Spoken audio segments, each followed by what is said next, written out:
ఆవిర్భవించింది. మహిషాసురుడు అతి క్రూరుడు. అతని హృదయంలో దయకు చోటు లేదు. ముల్లోకాలను జయించి తన అధికారం చాటుకోవాలనే కోరికతో అతను మండిపడుతున్నాడు. అందుకోసం బ్రహ్మదేవుని ప్రసన్నం చేసుకోవడానికి అతను ఘోరమైన తపస్సు ప్రారంభించాడు. అతని భక్తిని చూసి బ్రహ్మదేవుడు ప్రత్యక్షమయ్యాడు.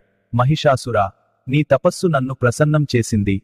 కోరుకున్న వరం అడుగు అని బ్రహ్మదేవుడు అనుగ్రహంగా పలికాడు. బ్రహ్మదేవా, నాకు ఎటువంటి మగప్రాణి నుండి మరణం సంభవించకుండా ఉండేలా వరమివ్వు.